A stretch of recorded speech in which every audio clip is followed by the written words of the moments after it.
Hey everybody, happy Friday. We're here for the Level 100 hour. I'm back again with my partners here. I hope everybody had a great week and looking forward to some great discussions today. I think we had some good stuff to talk about last week and might go into that again this week. But how's everybody doing out there? Outstanding. Good. Doing all right. Doing all right. Any crazy stories from this week? Did you guys get a bump on the Bitcoin this week? I mean, all-time high. That's pretty amazing. I've been out of Bitcoin for a while, but I'm looking at the all-time high and going, man, this is not a good time to be out of this game right now. What about you guys? Well, I think there's always a surprise waiting in financial markets, and people stay trying to find asset classes that won't do the things that assets do. Yeah, I know. I mean, it's really changed as far as acquiring these cryptocurrencies now. I mean, I used to mine in my garage for quite a while, and then the whole game changed a while back with the proof of work versus I forget what it is, Proof of value. proof of value now, and that's where I've kind of gotten out of the game because we're getting into the exchanges and using the power of Ethereum in base level application design. Got into a little bit about NFTs. But it's all very, interesting and exciting for like the future of, finance and currency. I know there's a lot to unpack there, but that was kind of top of mind for me is where Bitcoin is at currently. I think the interesting part that I think more people are catching on to, at least outside the miner and crypto communities, is the unintentional, but obviously from within the community intentional of it being a hedge against inflation, against the government, and also putting the power back in the hands of the buyer and the seller of how they choose to exchange goods and services, which is really the key point of why we have all these different modes of that exchange. And so it really goes back to the beginning of time. I have too many soybeans. Alex has a lot of protein shakes. Well, I'll exchange one for the other if we can make a deal. And we don't need necessarily like some intermediary to come up with that valuation. It's between the two parties essentially like, okay, here's 10,000 pounds of soybeans and I'll take 10,000 pounds of protein powder. And then you have an agreement or you don't. And then you negotiate and counteroffer and all those other fun things. And I think that's the abstraction that fiat currency has brought. I think we're really starting to see some of the perils of that, which repeat itself throughout history. Which this is just the latest iteration of such. Yeah, I think the cool part Well, is, go ahead. it's complicated, and obviously the upgrade from barter to money happened whenever it happened in history, and then not too long after the consensus emerged that allowed whatever material, and it wasn't just precious metals, and it wasn't a particular, it can be whatever you want, but once that convention was reached, immediately the problem of debasement started, and once someone was willing to go down that road, it probably wasn't long until fiat was going to be a thing either. And you know, what's interesting, what's interesting about cryptocurrency, everybody can understand if they can wrap their head around technology with a reasonable degree of proficiency. Everybody can understand that it makes a good immutable medium of account, and you're going to want that with money. I think what struggle remains for people who remain skeptic is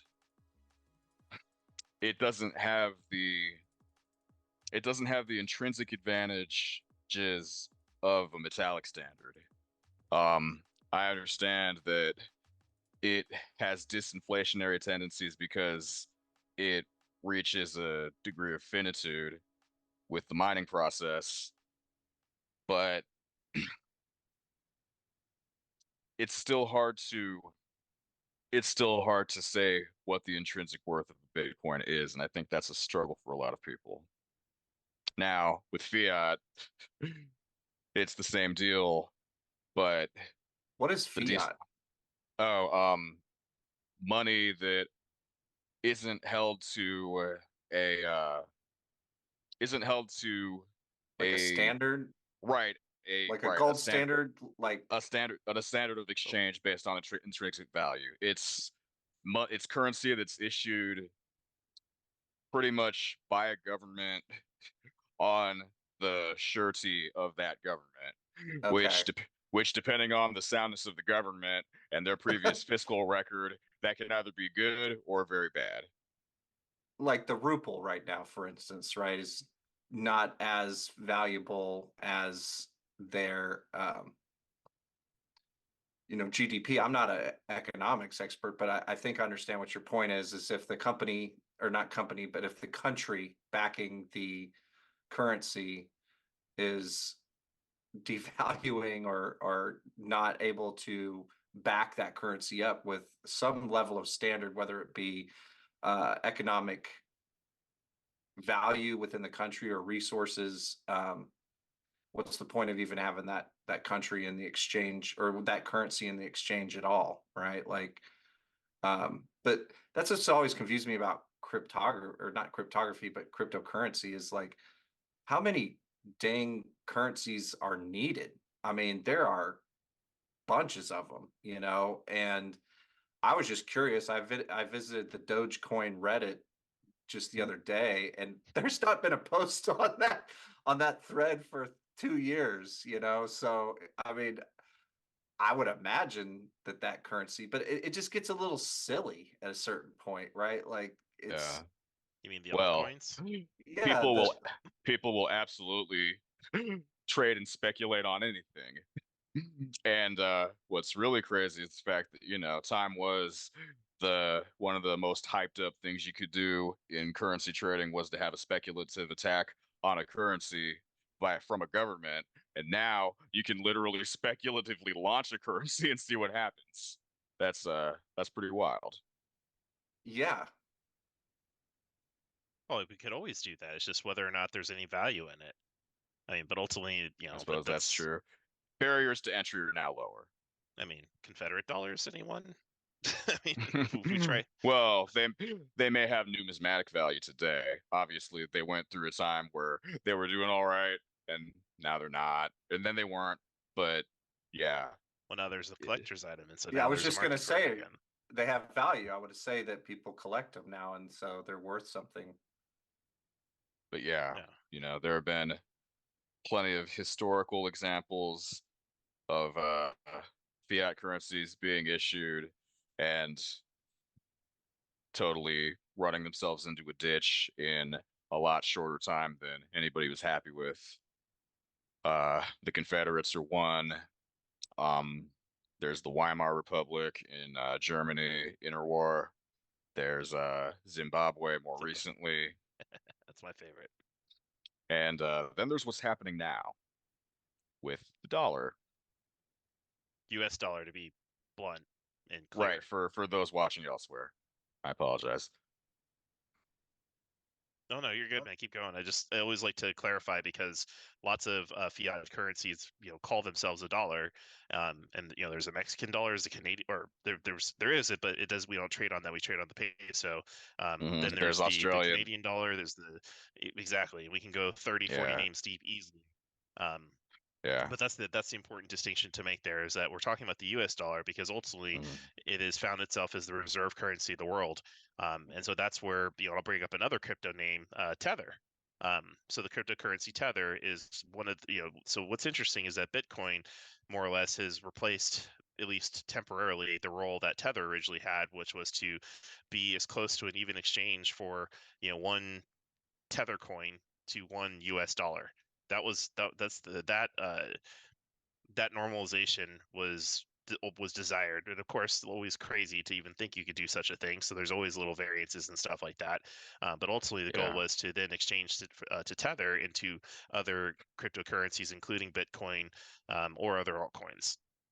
And so I haven't checked Tether in quite some time because I think that project pretty much ate itself, for lack of a better, um, Where is that on the Yeah. timeline? I'm not sure what they expected from a project like that. because or good. Is it pre-Bitcoin or is it? No. It was like No. 2016, 17 timeframe. Okay.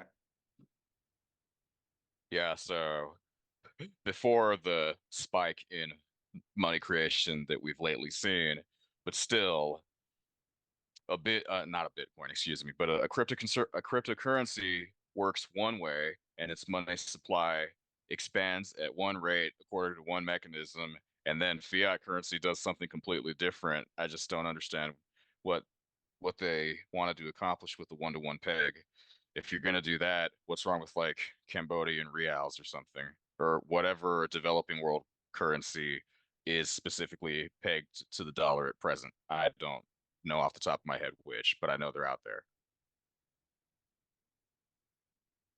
Yeah, I mean, I think that's it. Is that it's not actually pegged to it, but there's obviously some sort of value exchange that's. I mean, this is part of the challenge anyway of all this stuff, and why whether you're trading, whether you're going for pips on the forex market, or you're going for for basis points on in the stock market, or in the high frequency world, or you're doing other things. I mean, the whole like valuation of things is a concept that really is one of the fundamental parts to our existence.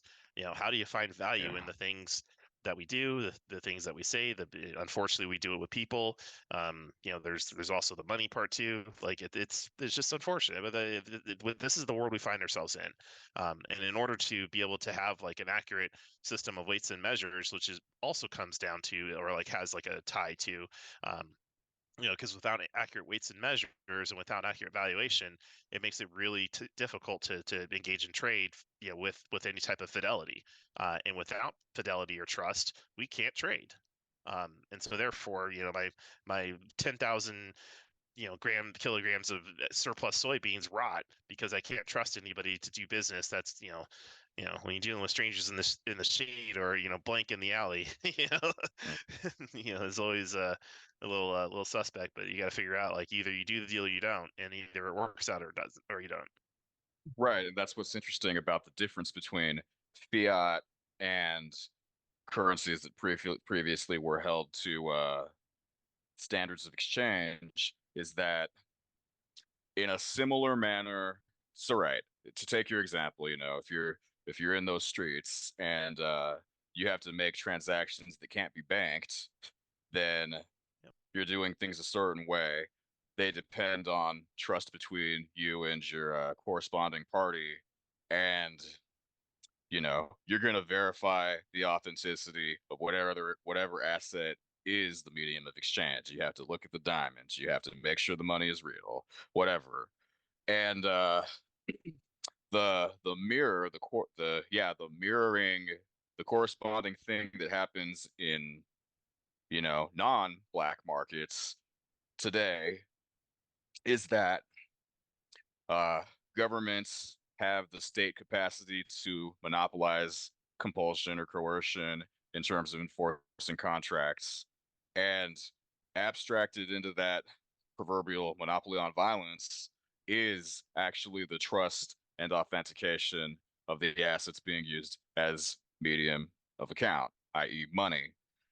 But the drawback is that you do have to have trust in that government. And so that's something I realized a few years ago, and I wish I could say I came up with it myself. But what it comes down to is that fiat currencies are, in essence, backed by the power profile of the government issuing them.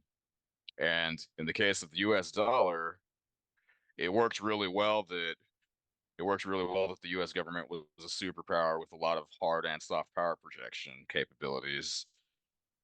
However, today, or recently in the past 4 to 5 years,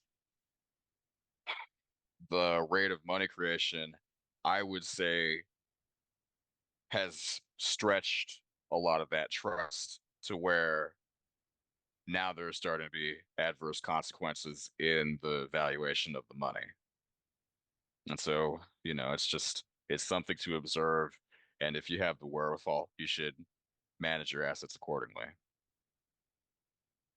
Well, I Well, mean, I directly think to or go ahead, Wes. Good. Well, there's a lot there,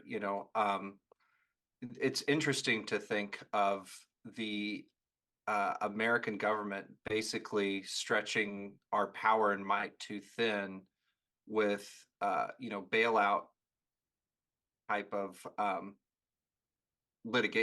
legislation, right? Where essentially they're like what they did with GM, right? GM Motors, for instance, because that speaks along the money creation um, type of event, if you will, and it's been happening for a while. Like what about all Oh yeah, the money that people got during the pandemic? Where did that come from? right. And so it's an interesting point because doesn't cryptocurrency it's not based on that, right? Like it's not based on the decisions of politicians. It's dictated by the consumer of the currency and the traders. It gives that power back to a bizarre type of format, like the primitive aspect. And yeah, there's a ledger of where um, where the money is going to. The more and more I think about it, I think the U.S. government is just going to get involved exponentially over the next couple of years, especially after this event. They're going to be able to tell us if we can have certain applications on our phones here very shortly. That's kind of a big deal this week too. Is the TikTok ban that's going to be happening soon. So I think we just keep coming back to this government control and this battle between these technology, these innovators. And Askia, you said it well, like the pace of innovation, uh, the government's not going to be able to keep up with that, right? And so it's happening again now. This cryptocurrency boom is another example where the government's not going to be able to step in and save people. It's really going to be up to people doing good business with one another. Really, I mean, the technology can protect them, but it's up to the honesty of human beings to continue trading in that market, from my opinion, right? Like it can be abused very easily. What's the guy that with the FTX exchange guy? Sam Bankman-Fried. Yeah. Yeah. He, Oh, there's literally a guy out here in Colorado who was a pastor who hit his congregation with the old "God told me to create a cryptocurrency," and wow. stole in the seven figures from them. It's rough. That's just a new grift. That grift has been happening a long time, but yeah, that's too bad that those people went for it. Do you think cryptocurrency is going to be a way of, um, you know, paying for services? Do the future workforce need to be prepared to accept crypto transactions in trade, in turn for goods and services? I know it's already happening out there. I've done business with some game software stores online that accept crypto, right? And that's how I got a lot of my Steam collection is I bought it all with crypto that I was mining. Um, and I think people need to be prepared to just transact in that world, at least have some awareness of it, right? The future of the market will be very interesting on where it goes and fun to watch. Yeah, I'll jump in there. So there's multiple kind of threads that are coming to a head. So the first one being that what the underlying technology of blockchain does deliver on is quote unquote the immutable ledger, at least at the principle, based on the white paper of Satoshi Nakamoto. And who is Satoshi? I don't really I was going to care. say, he might not even Uh, exist, but yeah, it doesn't matter. Maybe the real Satoshi Nakamoto was the friends we made along the way. Right? Yeah. So there's a little of that. But ultimately, like why I go there is because that's the real value here. An immutable ledger, which ultimately, in terms of accounting and finance, if we're able to actually, have stable, consistent, high fidelity high integrity things that we can actually do business on more consistently, then it really does make it, easier to have a faster rate of transactions. There's a direct or an inverse correlation between, direct correlation between level of trust and the speed of business. When there's full trust, you can move very fast in business. Really, really amazing things happen. I've seen it, been a part of it. Would love to have more of it. So I think that's the positive side of it. The negative side of it, being the skeptic of a couple things. Well, the first part I'm skeptical of is, cryptocurrency is still, effectively tied to what I'll call limit-based or limit-bound, math. Factoring and multiplying, things that basically have like a limit-based bounds. It doesn't go to infinity. And so one of the things that's empirical to and important for crypto is the fact that there are only, let's say Bitcoin has 21 billion or 21 million coins, and so there is power in that, but there's also a limitation, and because that limitation is based on really fancy math that at one point I knew a lot better, but still kind of like remember some of it. The TLDR being is that quantum computers will optimize cracking the encryption in seconds. We've already have proof of concepts from multiple sources at the nation state level. We already have quantum computers that are capable of breaking the encryption, not only for blockchain and cryptocurrencies, but also for cybersecurity in terms of the encryption algorithms that protect and secure the internet. So I think that those are like, there's some things that are on the near horizon or already exist in limited application that will make it challenging for quote unquote the government to figure out what their official play is. But with that said, we have to remember we're 45 days past the SEC's again, the SEC again. It always comes back to the SEC, and we're not talking about the Gators and the Bulldogs. We're talking about the Security and Exchange Commission. For They those watching authorized elsewhere. exactly. So they authorized the digital ETF, an electronically traded fund. Thank you. Yeah. And so those ETFs have already started to emerge, which are essentially derivatives. So there's another buzzword, or well, that's not a buzzword. It's a technical term, but all that is I've got. So let's say you've got dollars and I've got Airheads. And for some reason, this middle school that I used to go to decided that Airheads were more valuable than dollars. So people Was really this a wanted Airheads. prison? Well, most schools are built based on prison layouts, especially public schools. But It's when you all grow up in true. the when you grow up in the Oh, swamps for of those Florida, watching outside the United States, it's true, unfortunately. yeah, copy paste. It's really public works is a whole nother video topic or thread topic for us at some point. I totally want to tell people about the Panopticon. Yeah. So to wrap up my point there is that there's there's pluses and minuses. There's already there's a lot on the table. The genie's been out of the bottle for 12, 13, 14 years. Right. So And I'm glad you brought up exactly what you brought up. Um, I think what it comes down to is and I'm not as abreast of developments in hardware and their correlates in software development as a SCIA, but what I want to point out about what he said is that with the advent of technological advances in cryptocurrency mining, the way Bitcoin specifically, and I don't know about other currencies, but Bitcoin being the most famous, we'll go with that. The way Bitcoin mining works is such that the hardware capabilities required to mine each subsequent new Bitcoin is more. And what you end up with is for a given level of hardware, the money supply growth becomes asymptotic.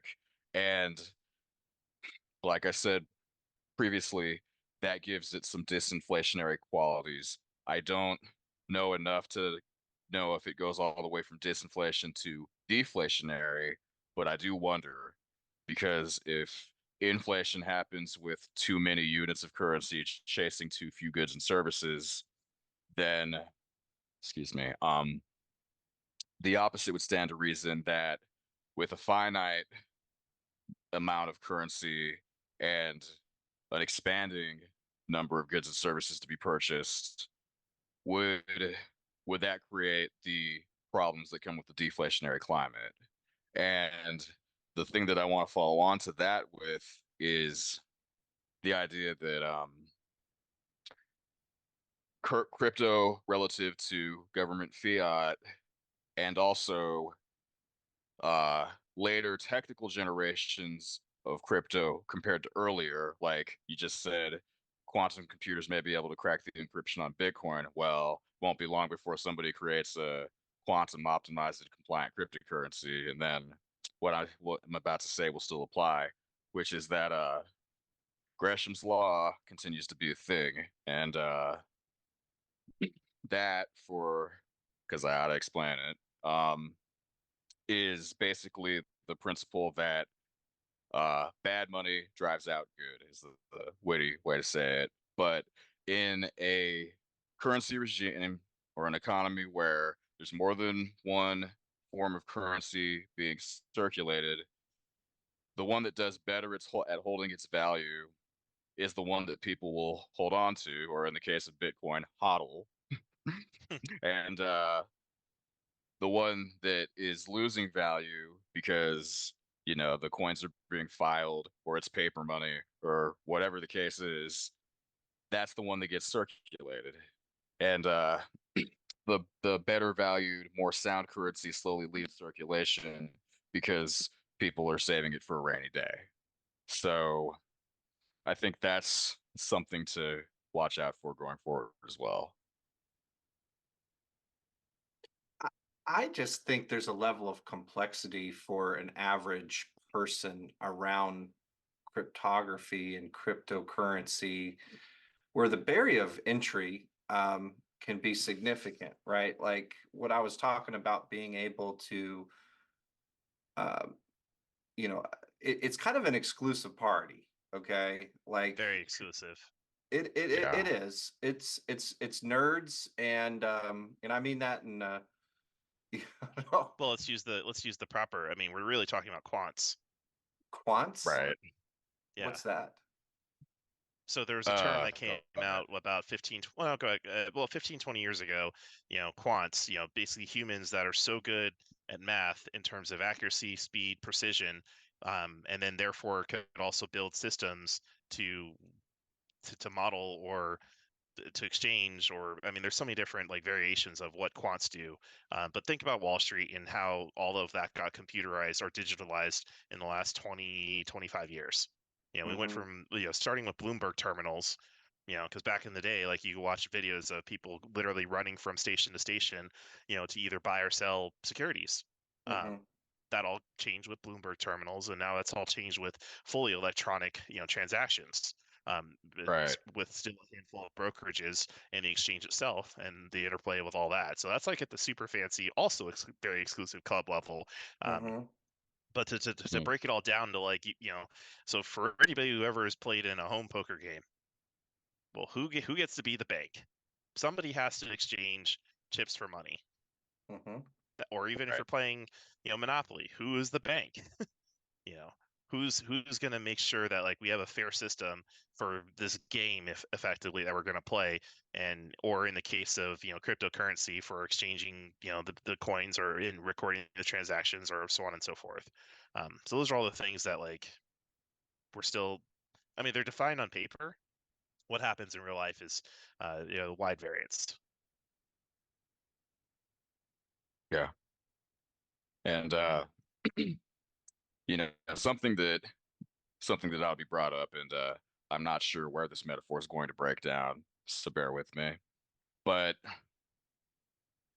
what it what I keep thinking about is, you know, the proposition of in a previous era, and still now, but and definitely in prior times, um, if you had the capacity to own a gold mine, if you had the capital to put up for the technology that you would need, or the labor, depending on the era, that you could actually be in the business of extracting gold from the earth knowing its intrinsic value and knowing its use as currency, chances are you would think that was a good thing to do.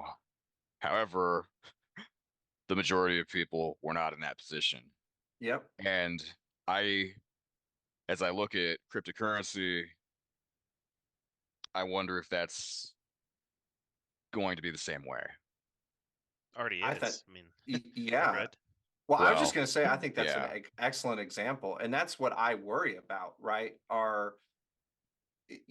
I think it makes sense to go to work to perform a task and to earn a dollar, right? Now, with a cryptocurrency, something anyway. something. Yeah, I'm using the US dollar as an example. Well, the old time for money gambit, huh? Yeah. Well, time is money, right? The whole time is money thing. These math computation problems have been shortcutted by compute, right? These compute problems had used to be performed by human beings on the stock exchange floor, like it's this evolution. So what about those people that are left behind, right? Like that don't necessarily understand the concept or have means to a computer, right?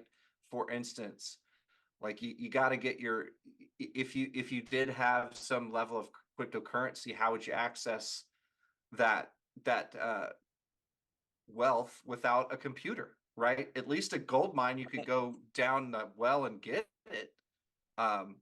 So again, that barrier, I think, and again, I'm speaking in terms, but that everybody should have a computer in this day and age. But I think that there are still portions of society that don't have access to the same thing that you or I have access to.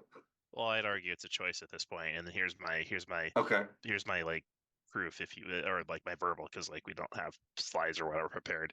Yeah. So there's we have more cell phones on Earth than people.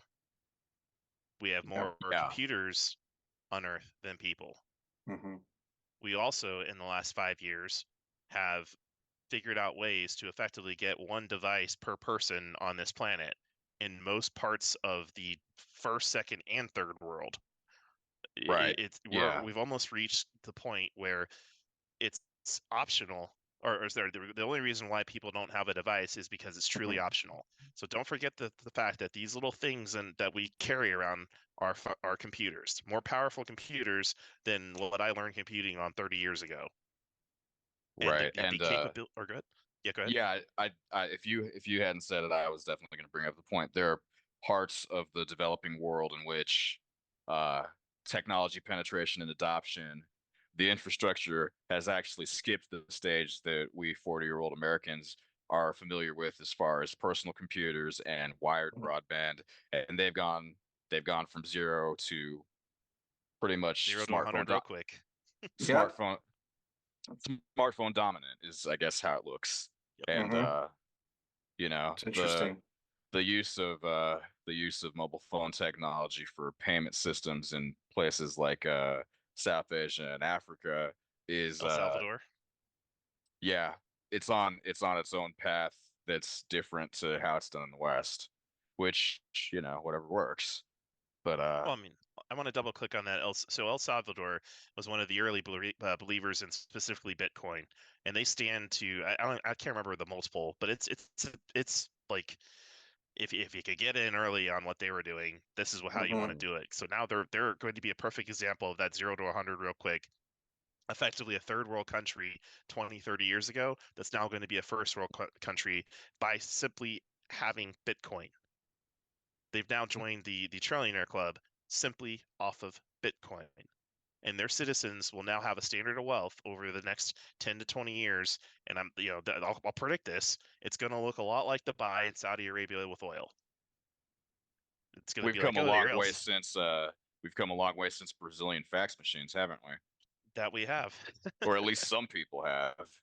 Well, yeah. I mean, the fax machine is come and gone, and Right. effectively, like they're still looking for their next one. Which unfortunately, they decided that cutting down their rainforest is a great idea. Which let's just starve oxygen on the planet. That sounds like a great idea. Release carbon. Anyway, that's for another talk too. But relative to the crypto talk, we're already, we're seeing early adopters, and we're seeing that the power of the cell phone in our hand actually gives a equal playing field, because these devices are becoming more and more accessible to almost the entire population of the planet. And I really believe that at this point it is a choice, because you don't have to have the latest and greatest device. There's like 12, 13 billion cell phones that have been created that, Mhm. from iPhone 1 all the way to iPhone 15, from Android whatever it was, all the way Right. up to what we have now. So, And like every other hardware paradigm, the ratio between compute and most likely use case continues to move in the favor of the use case.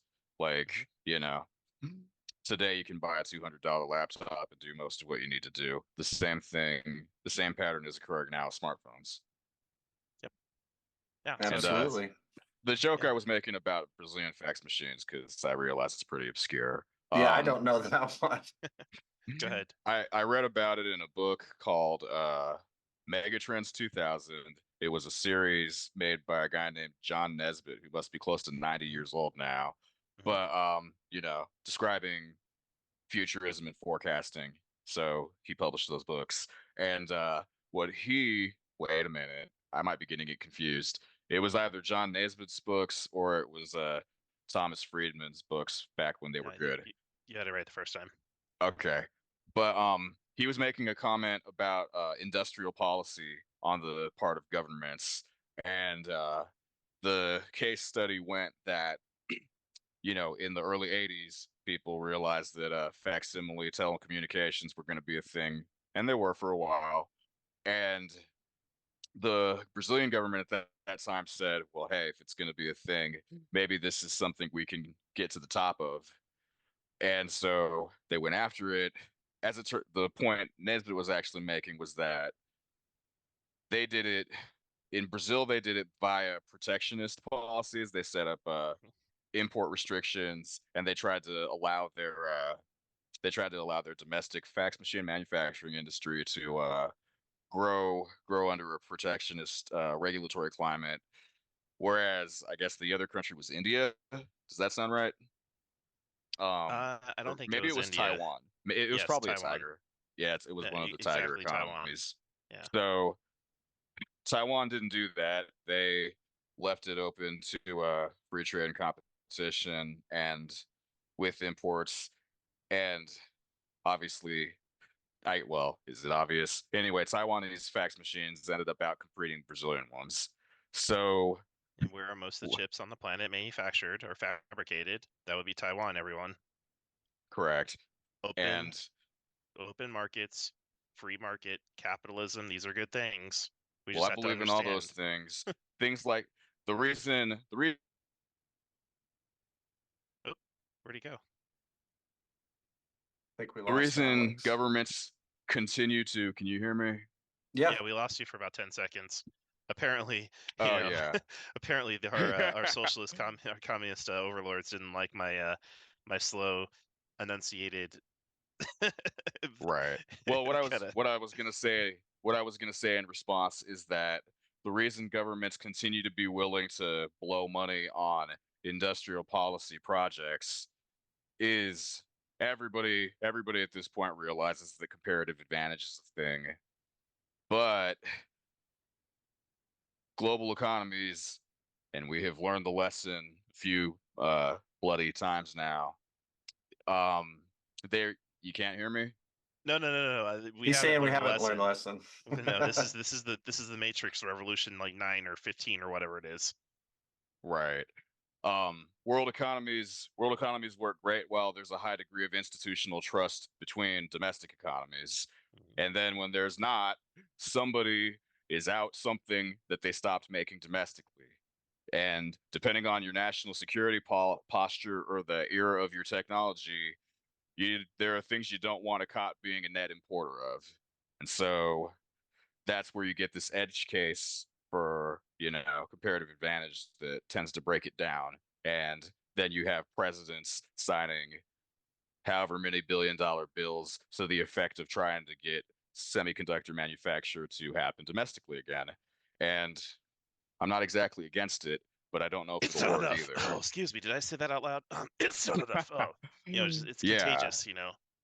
And so, I'm happy for the people of Costa Rica, and I'm sorry, El Salvador, that that this is going well for them. There's an example of an industrial policy that, you know, time was you could have done the same thing and committed to mining gold, but now you commit to mining crypto. And I'm glad it's working for them.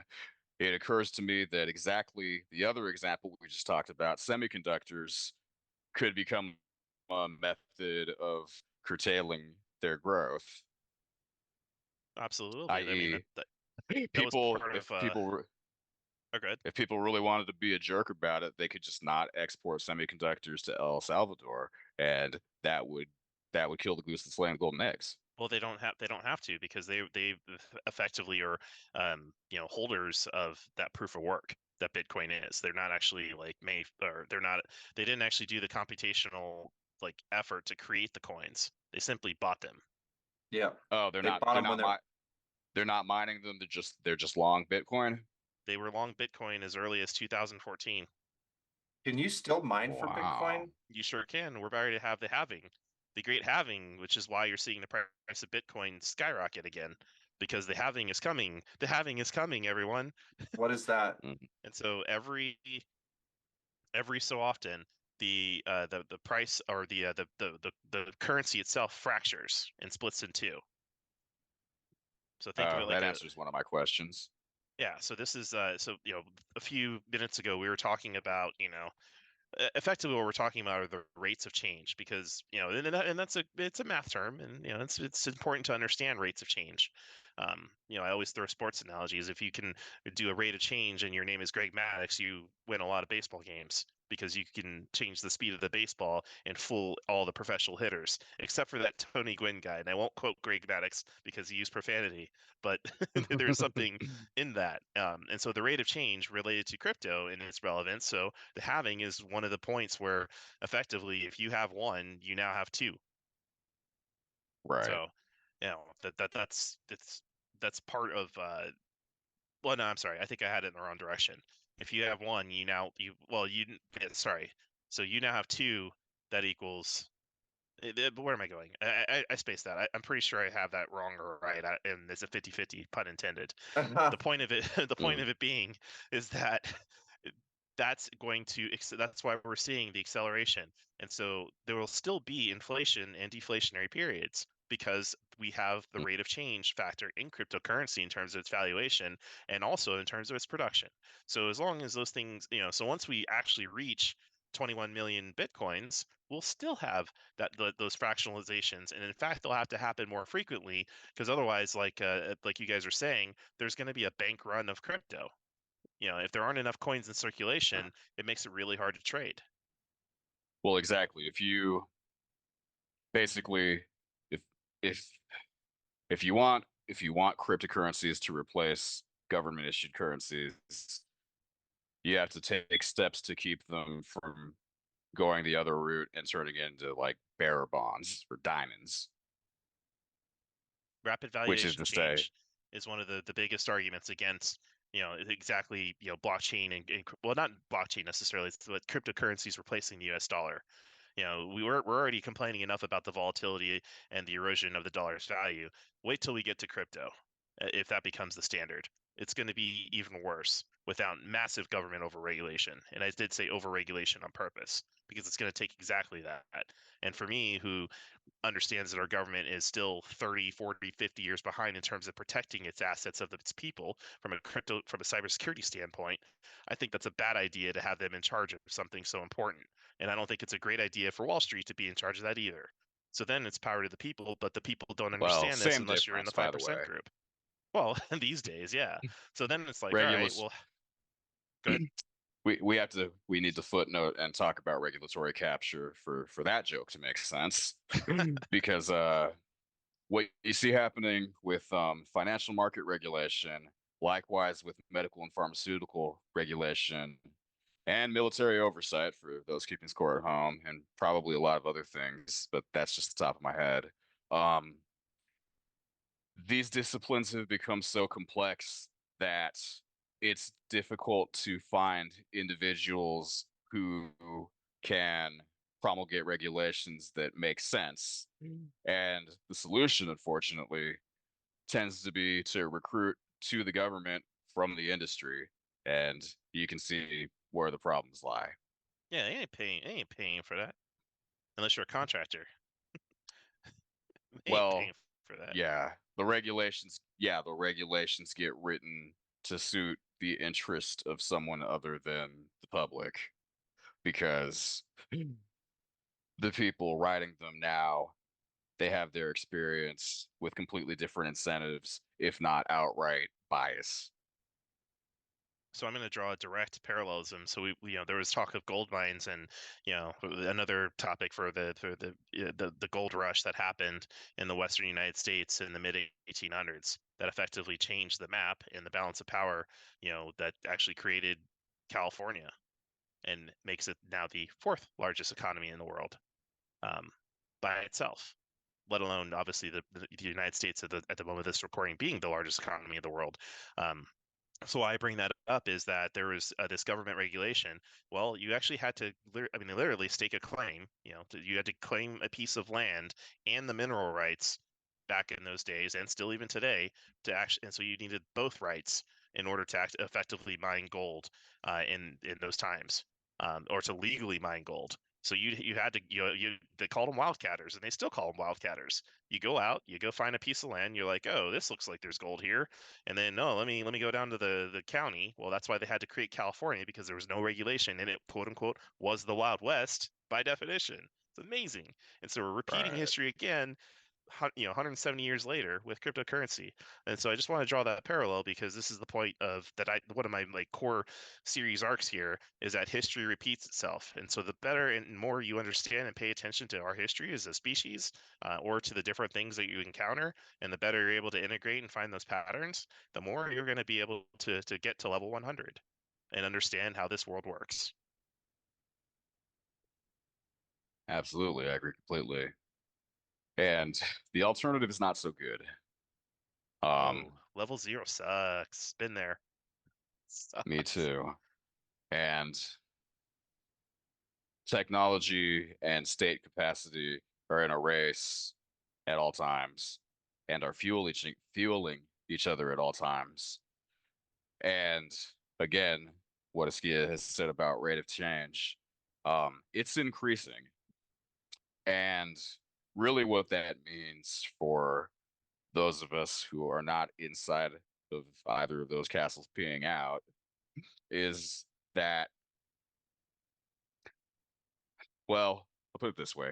It's always been the case in the world that there is a cognitive elite that is creating and or managing systems, and those who are not in it are subject to the structures who are that are being created and managed by those who are in it. And when those structures change in their when those structures change in their nature and their management, there's usually discomfort for the people who are just in them. And the thing is, the rate of change is accelerating, which is what you would expect as technology continues to compound on itself. So it really pays to get yourself knowledgeable. And that's why the three of us are here. Sure. Something that I saw as a shift and I was getting into pretty often were kind of Web 2.0 discussions and really trying to wrap my head around what Web 2.0 really is. And I would ask people that work for, NFT exchanges and other things, and everybody had a little bit different answer on what Web 2.0 is, right? I'd even argue that was more 3.0 than 2.0. Oh, I thought it Yeah. was 2.0. 2.0 was like the 2004 to Applications. 2010 Dot bomb. generation. Yeah. Okay. So Web 3.0 is having so It's really the 3.0, integration. yeah, Yeah, it's like 3.0 all is different. AI, VR, DevOps. that's more 4.0. DevOps came out of 3.0. So we have Okay. 1.0. This thing was even invented. And we spent most of 1.0 just trying to make the thing work. 2.0, Right. that's where we were like, okay, well, now that we have this thing working and we can exchange data, well, what applications can we build? So that was your Web 2.0. And we spent most of the 2000s and most of the application companies from the 2000s that now are make up your Magnificent Seven as of this recording. That's where those names came from. Then the Web 3.0 names are where those that figured out, oh, I can actually take these different data sets and different things from all over in different databases that are accessible and relate them and then use these applications to now gain new insights. That was 3.0. That's where like the scripting, cross-site stuff, all that, data relational databasing took off. And now we're in the 4.0, which is using AI, artificial intelligence, machine learning, and some of the language models and these newer concepts, quote unquote, that have existed but may not have been fully implemented, are now taking all of what we learned from the previous iterations of the web to now fully automate that. And so there will lead to what Alex is going to, which is a consolidation, which is exactly what we're seeing. Right. The number of people who are not swept along by the current relative to the total number of people it was always small, and it's getting smaller because the population is obviously getting bigger at large. The systems are getting more entrenched and consolidated, and the number of people who consequently understand the systems is shrinking. So then, You got to get to level 1. You got to get to level 100. So this comes, it's obviously why the three of us are here. And I think to go back to Wes's point earlier and really like, to come out of the clouds, pun intended there also, and really get back to these streets, so to speak, of like what we're, so for people that are trying to, make sense of what we just talked about for the last 45 minutes, let alone like, they got to feed themselves and or some dependents, how do all the stuff that we just talked about, if that's only in the hands of the few, how do we expand this, and how do people get started towards their own individual journey towards level 100 related to cryptocurrency, Wes? Well, I think you got to just start doing stuff, right? Like we talk about this a lot, the school of hard knocks versus, the school, flat out going to school or getting the school of hard knocks. Me personally, my journey, I didn't take any computer science college courses. I fell into the IT industry, answered a Craigslist ad, was working in retail, knew I didn't want to do retail anymore, but didn't have any experience other than high school computer classes, and answered a Craigslist ad for a shipping and receiving job, right? Just because I knew I wanted to get out into the workforce and not be stuck in retail. I was 18. I was ambitious. Some people don't make that decision, that leap, or they decide to go down the path of college. And there's nothing wrong with that either. This is just my journey. And I was asked to start repairing equipment. I was bored. I was bored in the shipping and receiving department because I would do all my shipping for the day. And then I was like, hey, what else can I do to be helpful around here? And they said, there's Weiss terminals in the back. Start repairing that stuff. No one told me that there was enough electricity stored in some of those tubes to kill me. But I learned that pretty quickly by, getting my discharge bracelet for that kind of stuff. I learned to discharge tubes. YouTube was not around during that time. I had to get out old spiral book manuals, right? I also did dot matrix repair. But I just had ambition and challenged myself to be outside of my comfort zone, but it was just hands-on. It was just getting in there and wanting to be a part. And then it led to me deploying my first Citrix farm when I was like 19 years old, right?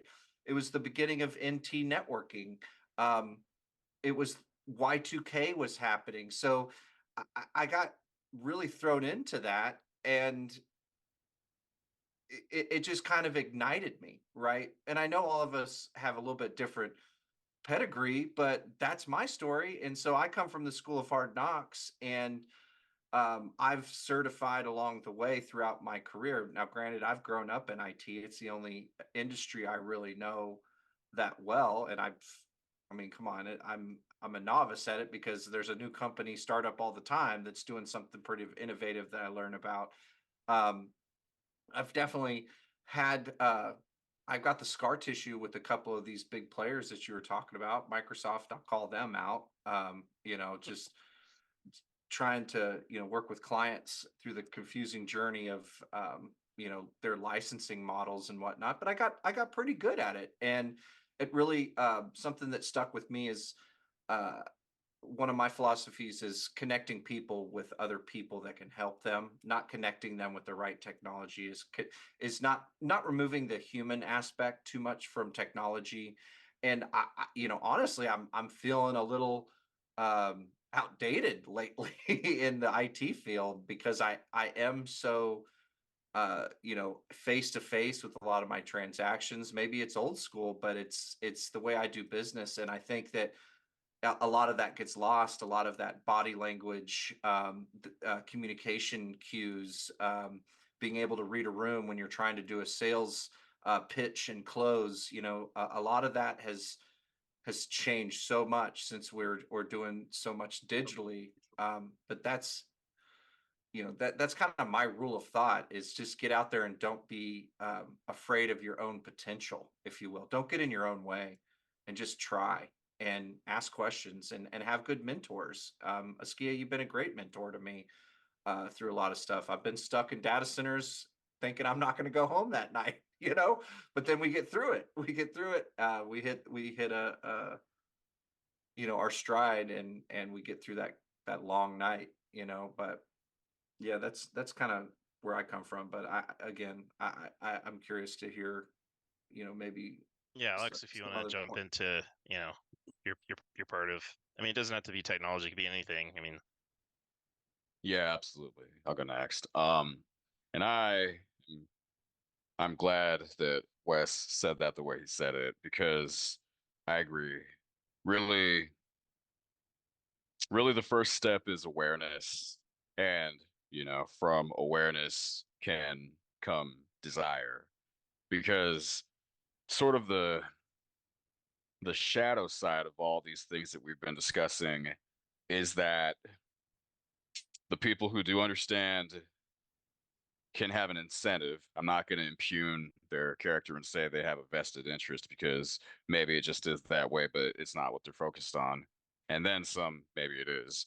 But the flip side of all of this is that there are those who understand it and there are those who don't. And like any scarce commodity,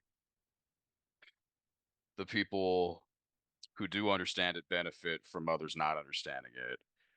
And, Askia and I, because we've talked about this many times before today, we have a certain disagreement about the level of intentionality or even malice that may come with it. But the fact is, there are absolutely systems in place. They may be emergent, they may have been intentional. I guess it doesn't matter. That will keep your eye off the ball, so to speak. And and so if you're we're the three of us are very glad that you've taken your time to watch this in particular because you could just as easily be watching a collection of cats falling off desks or whatever.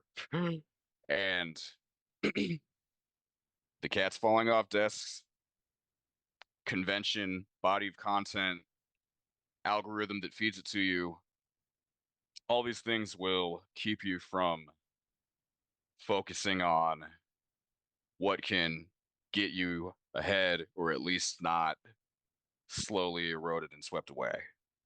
And so, first, finding that willingness to explore these things, to step away from the perpetual adolescence we currently have available to us in our late capitalist society, and beginning to explore what these things are, how they work, and what you think about how they will work. That last part, of course, is key to building value and starting to get ahead of these things. That's where it starts. So it seems overwhelming, and if I'm honest, it is overwhelming on occasion to me, and I'm not 100% sure that I have even grabbed onto the right branch relative to the rushing current. I don't want to be, I don't want to be like Avengers. I guide others to a treasure I cannot possess. Um, but nonetheless, I see the importance of it. I'm willing to evangelize to that effect. And by watching this, by watching other creators along these lines, the information is absolutely out there for you to start to build an understanding of the history, psychology, economics, engineering of the systems to which we are all parties. And if you can just start to go down the road, eventually your ability to contribute something net new grows, and one day you do, and maybe it's something that catches on. Yeah, Uh, yeah, absolutely. Oh no, good. I was uh just gonna say, innovate. Like there. I wouldn't say there are no bad ideas, but if you have that approach, then you're gonna get some successful results, right? There are a lot of inventions that happened accidentally and changed the world forever, and it can happen to anyone as long as you start. And I think Alex is dead on with the distractions that come up, and there are more and more distractions these days. Um, I'm having to go through something right now with YouTube Shorts where I'm getting really addicted to my phone now with the scrolling and the quick serve content. And I use YouTube as a tool day in, day out. Okay. And I'm comparing myself against other creators and looking for ideas on how to make content more digestible to people. And I think YouTube shorts can be good. I've seen some really cool quick serve recipes on there, but this idea of just scrolling indefinitely, there's never going to be a stop to that stream of just brainless content, and it's only going to ever increase. Wait till TikTok gets banned because it's coming. right. YouTube Shorts is going to step right in. And Alex, I think you're dead on, because And there we're could. both old enough to remember Vine. I know. I don't know why Fine. So Vine. ahead of its time. Well, that's how I Logan thought Vine Paul. was hot. I don't It was see for a why. brief moment. Yeah, Go I ahead. don't even see why TikTok caught on, because Vine did exactly that. That's how, like, some guys that are big celebrities now got their start on Vine. Um, but there could be something that comes along to fill that void on TikTok. There's no reason There why will. there can't. There will be. There absolutely will be. But I think the overwhelming part that you talked about, Alex, is where we can help coach people, because it's really find a starting point, right? Find your passion.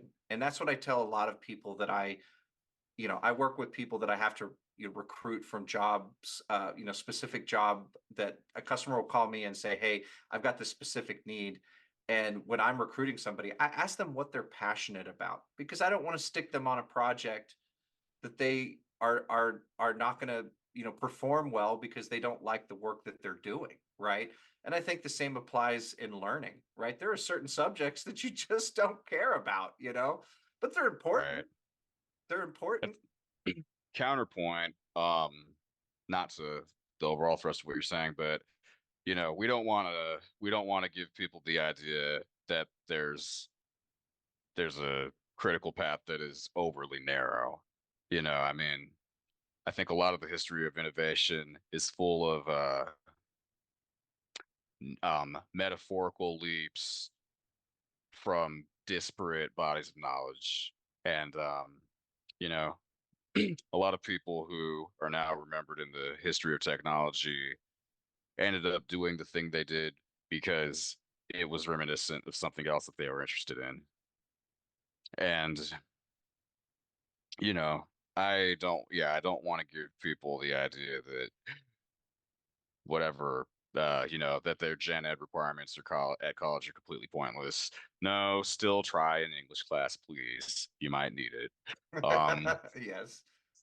and Steve Jobs, of course, famously told the story about how the only part of his education that he found particularly meaningful was a class in calligraphy, and obviously this turned him on to the power of design because he was a better designer and marketer than technologist pretty much his whole career. And he was able to understand how people interact with computers, and his legacy is in every so much of what we today use. Not that he, helped figure out IPv6 or whatever, but he he surely did make it possible for mass adoption of graphical user interfaces, for instance, right? Mhm. Um, and how much of it owes to one day in calligraphy class? Well, we can't ask him anymore. So What was Steve Wozniak's favorite class? Do you know? no. Oh, And Mac. there's something to be said about why we don't. Yeah. I don't know. Yeah. So yeah, survivorship bias is absolutely a fun topic for another day. But it matters. It really does matter the breadth and depth of your thinking context. When I was intelligence officer in the Army, that was something that I desired.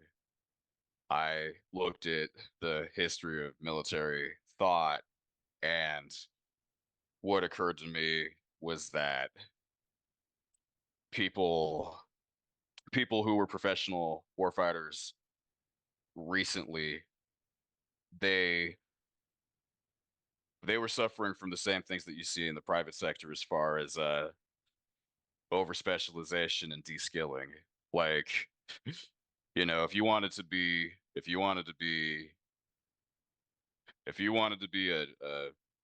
general and a leading thinker on military theory like 150 years ago, you probably lived in Europe, which means you probably spoke more than two languages.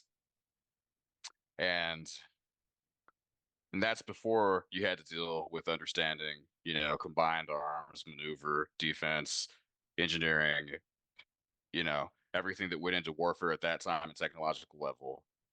And, you know, yeah, I wanted to be like one of them. Obviously, I didn't get that far, but it stuck out to me. Part of my professional education in the military dealt with history, not only knowing it, understanding the historiography, understanding the effect of events on theory over time, but also specifically understanding the use of history in analog to decision making in the current day, which you know being that war is not science, and obviously there would be ethical problems with treating it as such, but knowing for that reason that you can't say X is exactly like Y that happened in the past, and so we can use the same reasoning. All these things add up to the idea of there being a lot of value in having a broad base of knowledge, which I'm doing a great job selling the idea that people can catch up to the cutting edge. But I at least find it fun. And maybe that's the conclusion that needs to be drawn is you got to find a way to make it fun for yourself. So I'll jump in there. It's yeah. At some point, I owe everybody a backstory video, where I just like monologue about the some simple things, but I can sum it up quickly, and hence the how the organization got its name, Level 100. Big time gamer. I love games, lots of games. It really started in childhood. As early as like 3-4 years old, I still have memories of playing games, card games, board games, and then my first system, because everybody loves, what was your first console? Atari 2600 for life, man. Rad Racer changed my life. Literally changed my life That's because, surprising. I would well, I'm think it old, was man. You're, Go ahead. I just thought it was Nintendo for most people. I'm old, never, so I had I an never had Atari an Atari. 2600. That wasn't a Well, hand-me-down. no, it was my uncle. I mean, my uncle, Okay. was in tech art. He was already in tech. He had just graduated from Wharton, University of Pennsylvania's business school. One of the first people to do that. So, or one of the first people of color to do that, I should say. And so ultimately, like, I didn't know it at the time. It was just my uncle.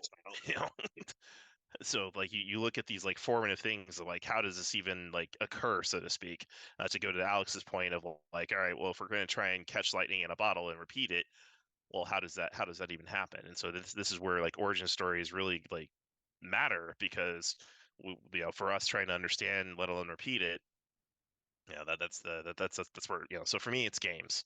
Level 100 has a special place in my heart because I was always like, you always want to get to you always want to get to the boss and beat the boss and save the world, or end the plague, or whatever video game, or I mean, there's so many different endings to games, but it usually means winning. And it usually means well, it depends on the game you're playing, because sometimes you have to have the ops or the adversary or a competitor, or whatever. And so those, you go through all those pieces of it, and it's, the unfortunate truth, to tie another thread together. Unfortunately, people do play war games. And unfortunately, those games are played with human lives, and that's, in my personal opinion, unfortunate. Um, I understand why they happen, though. I'm not a fan of it, but I know it happens. And to a certain extent, our global economy relies on it, which is embarrassing. But we type zero species here. What are we gonna do? Mhm. You know, Right. type zero gonna type zero sometimes. And so that's where, from the gamer aspect of it, like, I still fall victim to, most people who've ever played Mortal Kombat against me understand, like, I go type zero, like, I treat it like it's real life. Bring it. Like, Bring it. I've it never has been, played Mortal Kombat with you. yeah, you have. I can tell you exactly what happened. Reptile for life, baby. No, I owned you. You were Reptile. I owned you, man, because Reptile too slow. Okay. All right. I want a So, rematch then. well, we will rematch, because what happened was I beat you the first match, and then you beat me the second match, and that was the first L I've taken in Mortal Kombat in like almost 20 years. And Wow. then that flipped that like type zero. Because I'm Well, gonna So edit out that whole part about you beating me in Mortal Kombat completely. I mean, I'm gonna be heterodox here and say that if you're gonna play a fighting game, it really ought to be Tekken. Oh, you oh, guys, Gauntlet. no, the new Tekken is the best game I've ever played, dude. Like, you're talking to a fighting game, like, nostalgist, man. I have like every fighting game just laid out, Alex. Whenever you come to visit, dude, I've got an arcade in my house, bro. Um, and the new Shameless self-promotion for y- level 100's future activities. The West is literally that. Like, the guy has custom built cabinets for, I don't even know how long, but that's one of the activities that we want to bring to level 100 and share yeah, our collective love of games, apparently fighting games and many other games on these consoles that will actually work with you to design and build and teach you how to do it. yeah, we want to help you guys build Absolutely. your own consoles, right? We want to teach you guys how to build a video game console, right? There's more to it than that, but yeah, that would be really cool. To deliver that to our audience and our members, is that knowledge. So yeah, that's in the works, Askia, and thank you for bringing that up. But I'm interested in your story again, because that uh, the board game aspect, all these games, strategy, there's so many different elements, and I think getting to the boss of your own career can be, or even becoming your own boss, is where we want to help um, people that we work with and mentor, right? So it's really awesome to hear that's your genesis story is really getting into gaming. Yeah, I mean, well, it also it also was, I mean, there's pluses and minuses to almost everything, maybe exactly everything, almost everything. So you know, in this particular case, like exactly the boss complex. So you know, one of the formative parts of my mid 2010s parts of my career, which that'll be a whole nother video, was specifically like the fact that I recognized my boss complex.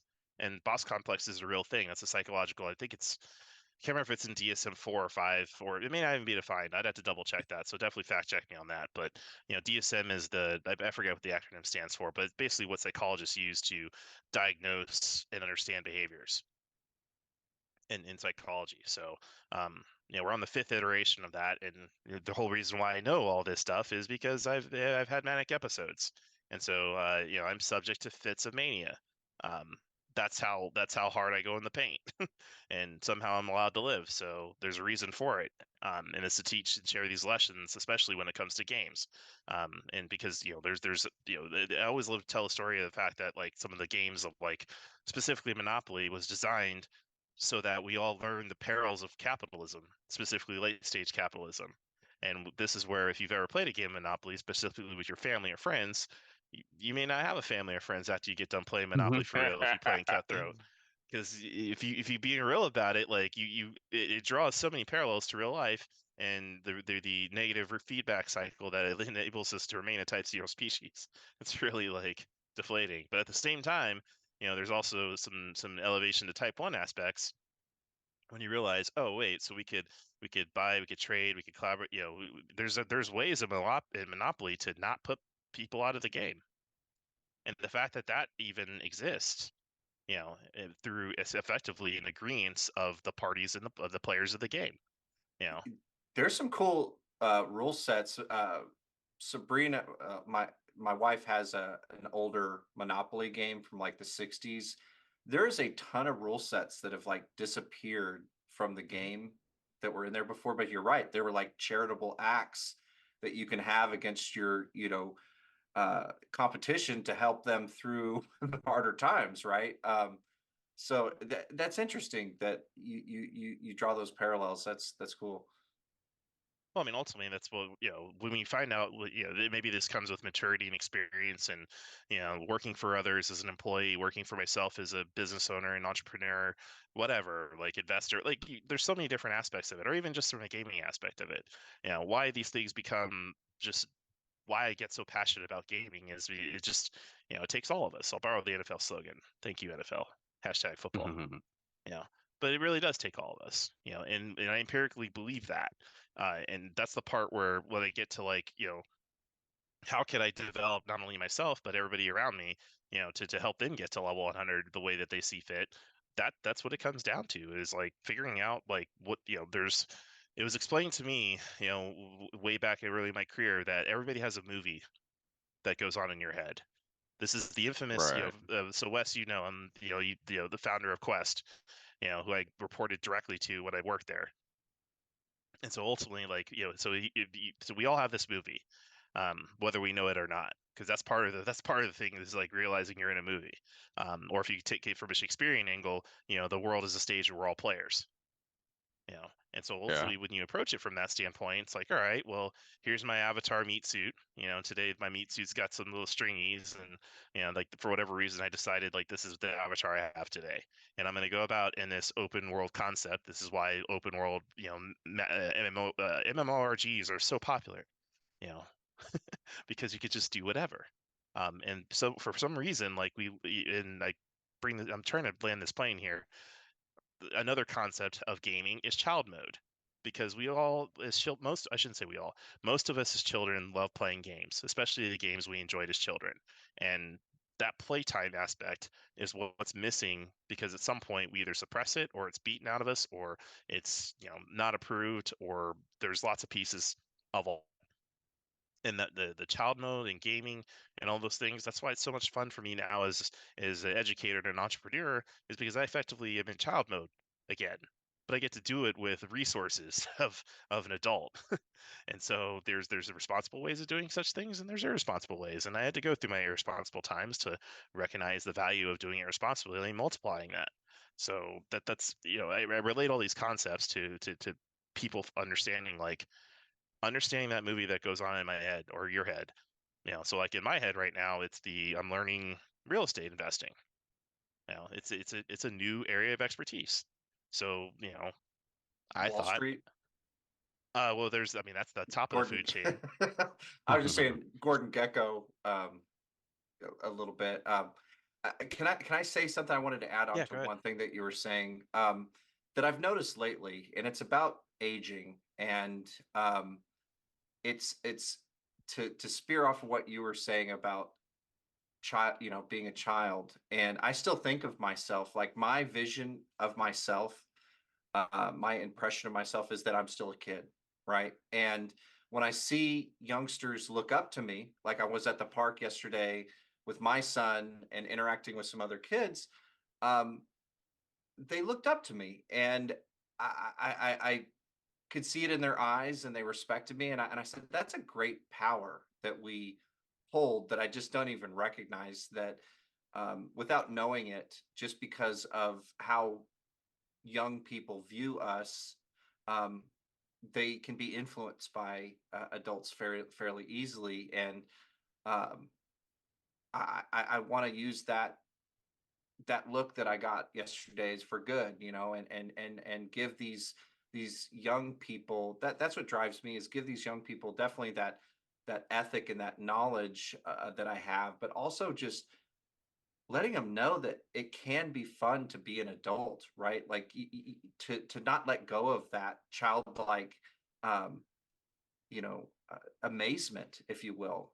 I get amazed on a daily basis by my clients. I get amazed by you guys.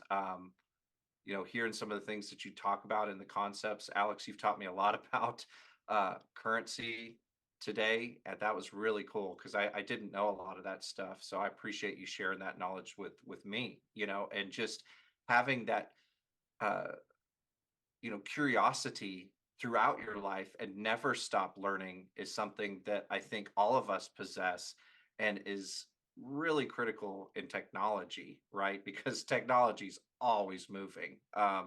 Some industries are not as evolutionary as technology, but if you want to get into a field that is going to keep you amazed, technology is a good one to get into. Oh, it's Yeah, so I amazing that it agree. disrupts other industries. Yeah, exactly. Right? Yeah. And I want to touch on a few things. Um, Askia and I, when we first got into business together, and of course we've known each other for a good long while, but we started really working together about 4 years ago. And one of the things we agreed at that time, in the thread of conversations leading up to the founding of Level 100, is that, and I'll say it this way, the best cure for mediocrity is difference. Um, Nobody likes mediocrity. Everybody can tell when there's been a systemic outcome that is not 100% over the target for everybody who has to use it, and they resent it, and they wish it would change, and they wish somebody would think of something different. Uh, the problem is there's going to be tension when somebody actually starts thinking of something different. And a couple things are true about that. One, you have to do it anyway. And two, it might not, the first thing you think of might not work. And three, you need to have some resilience in order to continue down the path and through the initial reverses towards something that does work. And four, that resilience comes from, among other places, the depth of your knowledge. You don't need to be blindly stubborn, but if you're satisfied that you have a deep understanding of what you're looking at, that can tell you if the path of inquiry you're currently taking has merit to continue committing resources. And you have to build your capacity for understanding then. That's just the way it is. And to that end, the other thing I want to say is that, like Askia said, we are all having a movie in our head. There was a famous book that must be 50 years old now, Games People Play. And the point of it is that people tend to funnel their interactions into certain patterns based on what their life was up to that point. So there are conventions in our relationships that are pro-social and others not so much. The book was written to help people with their friendships and with their significant others, but it applies to everything because business is still done by people too.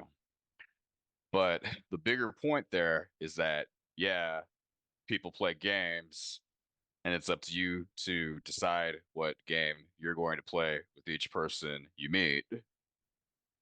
But really, what it comes down to on a bigger scale is that we're all playing a movie in our head about these things, and we are each, once you're an adult, we are each responsible for the movie. And if I'm completely honest, mine could use some edits. You know, I frequently attend church. I have a therapist. I have a lot of introspective conversations with my wife and with others. So don't discount the need to keep abreast of curating your inner life, in addition to the need to keep abreast of learning things. Yeah, Coldplay said nobody said it would be easy. So it's not. But it's the most rewarding thing you can do because, and I don't know if this qualifies as controversial, but I will say it anyway, with the expectation that maybe it might be. At this point in human history, everybody's heard the sort of the aphorism, get busy living or get busy dying. Um, I feel like our civilization needs to either get busy believing Kardashev or get busy believing Malthus. I would also like them to get busy believing Jesus, but I know that's not necessarily the scope of this content. And between those two, if you believe Kardashev, you can start to believe, Roddenberry or Lucas or whoever you want to believe going in that direction. But if you believe Malthus, next thing you know, you're believing Marx, and then you're believing like Pol Pot or something. And that obviously can go very badly. Uh, Footnote, Kardashev, and I've forgotten his first name, but he's obviously Russian, is the sci-fi author that gives us the idea of tier scale for the technological leverage level of a civilization. And Ski keeps saying tier 0 versus tier 1. It's it I has to keep saying do. type, but you're correcting me, so thank you. Yeah, my bad. No. Thank you, because I've been saying type. Basically, It is tier. tier 1 is the level starting at which a civilization could hypothetically, no one's ever gotten there that we know about, uh harness the entire energy output of a star, the sun it would be in this case, for the use of technology in a civilization.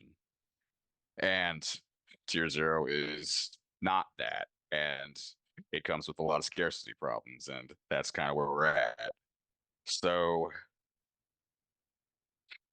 pretty much we've got to start doing some bigger things than we have done in order to start breaking out of these problems. And it will at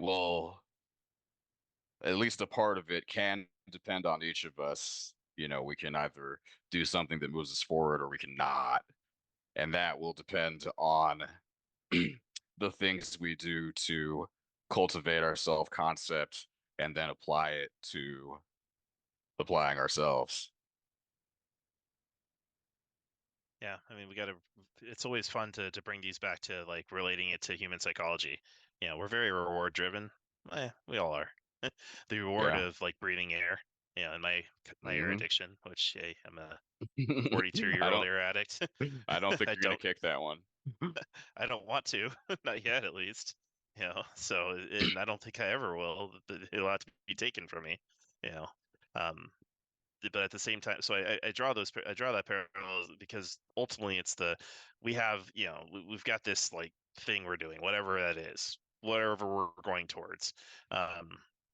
I think it's important to learn how to have that awareness, and that came up earlier in this conversation. But I think that's where it starts. somewhere along the line we become more aware. You just for whatever, consciously, subconsciously, super consciously, you just gain awareness. It's one of the more valuable, skill sets, or just, I don't even know, skill sets. Well, I mean, there's ways to do that through meditation, or through like open air or other ways, or prayer, or whatnot. There's so many different ways to get to like that awareness state, to where you're like, oh, these are my hands. My, what large hands I have. All the better to build a house for someone, or all the better to grab someone by the neck and squeeze the life out of them. Well, that's a decision I make. And so the awareness that, and this is the benefit of being, in this first world existence I find myself in, of having the time and luxury to be like, oh, I can either create or destroy at any given moment. And I really do have the freedom to make that decision, and it is my decision. There's nothing that inhibits me from making whatever decision I choose in this moment. And there's I want to use a different word than the E word, but I'll go Dragon Ball Z. The power levels are over 9,000. So Yeah. that's that's for me. It started with, so there's the games, there's getting to level 100 and beating games. Awareness is a big one, though, and that comes with negative feedback and positive feedback of yourself, of the world around you, from the other avatars, or the other people or animals or things, or that you interact with. So that exchange, and even like having the foresight to plan for times to gain higher levels of awareness, that leads to more of the conscious thought and planning, and then preparing in practice, and training to have that better execution, that leads to reinforce that positive reinforcement, that leads to eventually getting to level 100 in some activity or thing or life or whatnot. Well, I want my rematch in Mortal Kombat.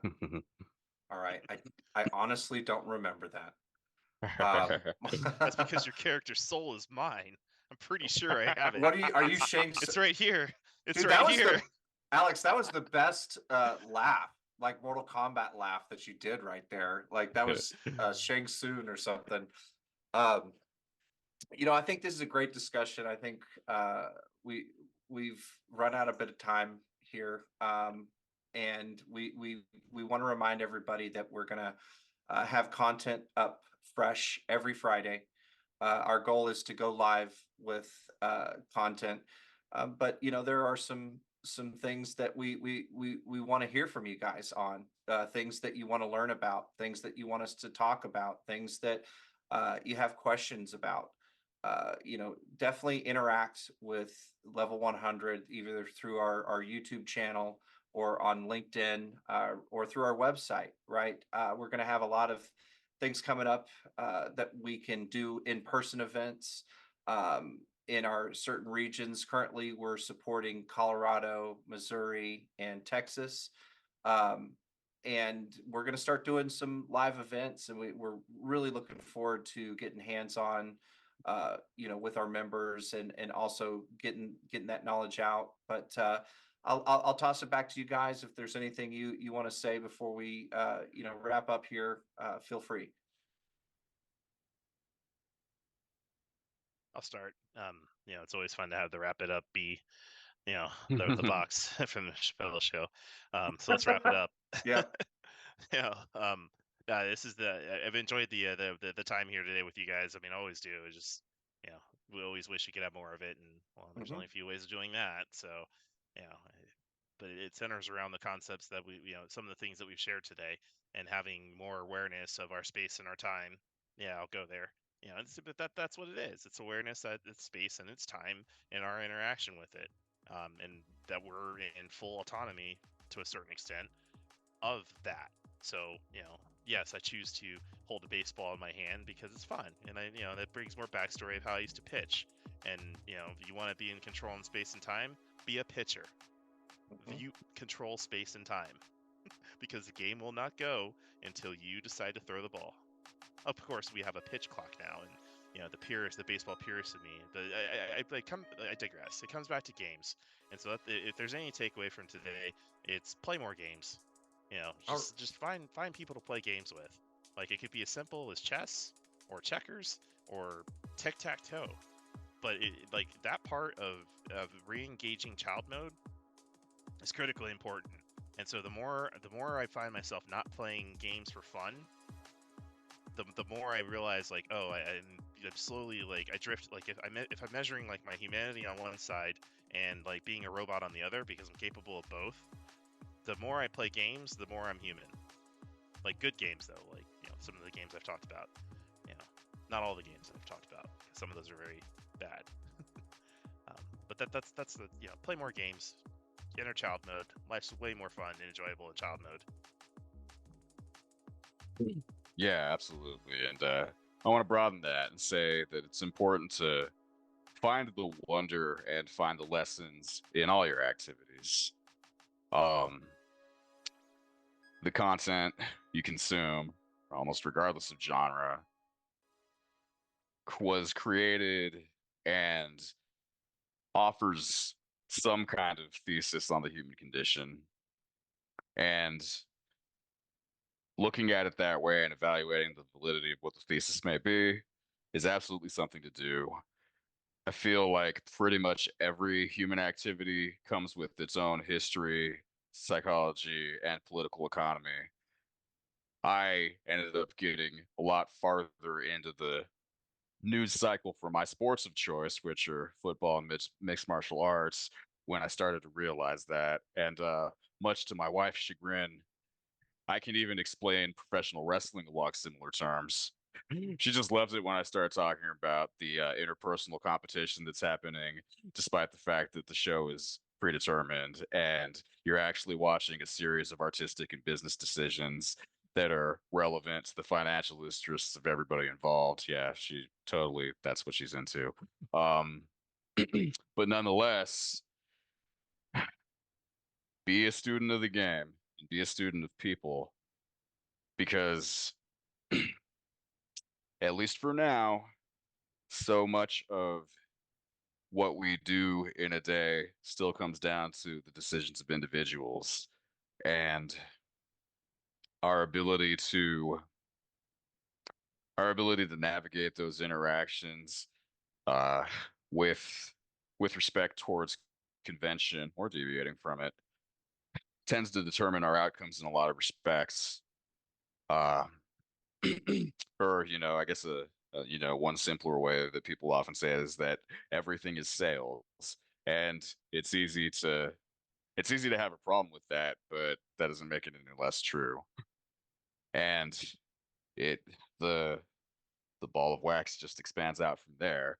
But I do want all of you that are watching this to be encouraged, because we're taking this time to not only discuss these things in a way that is maybe revealing, but also to continue to improve our understanding of it for our own purposes in going out and doing the things that we are now saying is important. And for each of you, it's just as important that you go forward from things like this with confidence that it can be operationalized. So we really appreciate having the opportunity to share these things with you. And as we continue, we're looking forward to the conversations that we'll have with you, or the things that we'll see happening in the world as a result of people beginning to think about problems and solutions in the same way. Excellent. Well, I'm going to go ahead and sign us off here, and I'll see you guys next week. All right, that sounds great, and I'm looking forward to it.